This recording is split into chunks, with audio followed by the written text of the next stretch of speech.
If you're trying to learn how to be a recording engineer or a producer and you're still pretty new at this and you don't have a lot of sessions under your belt, you might not have figured out yet that you should record everything. When you're in a session with an artist, obviously, yeah, you're working on a song, you're trying to get all the parts figured out, you're trying to like get that song done. But what about all the in-between moments? The artist just finished a take, it's not time for their next take yet, but you're gonna have a little bit of a back and forth in the meantime, where they might spend a few minutes just noodling around on their instrument rather than playing the actual song, just to loosen up a bit and get ready to do the next take. And sometimes you can find gems in those little in-between moments. As an example, a couple weeks ago I was doing a session, it was just piano and vocals, and it was taking quite a few takes to really capture what I was trying to get out of the artist. And after a few takes, it was pretty clear he was kind of getting in his head a little bit. I was like, just relax for a minute, don't think about it so much. And so to get out of his headspace a little bit, he just started jamming on a couple other things just for fun in between to loosen up. And even though we weren't actively tracking the song, even though it wasn't something that was going to end up in that final recording of that song, I still hit the record button and I captured some great stuff as a result.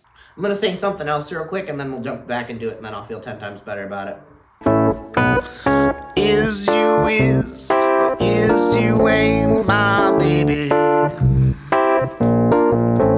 The way you got me feeling makes me down. So even though obviously that has nothing to do with the current song, and honestly it's probably not full enough to like release as its whole own cover or anything like that, it's still interesting. And especially in a time where everything is driven by content, like especially as an artist, you need content to put out all the time. So if you can get, an extra 30 seconds of a clip of something with good sound because we're already set up to be actually recording, like why would you pass on the opportunity to have that ready to put out? And even if the artist doesn't know that you're recording it at the time, because obviously that would ruin the whole point of them just trying to loosen up in between takes, just hit that record button anyway, and then after you can give it to them and be like, hey, by the way, during the session I also captured this. If you want to put this out, use it for some content, like please do. I thought that you might like that I caught that in the middle of the session. And more often than not, they're really pumped that they have just, a little something extra to put out into the world. So whenever you're in a session, try to capture some of those little in-between moments.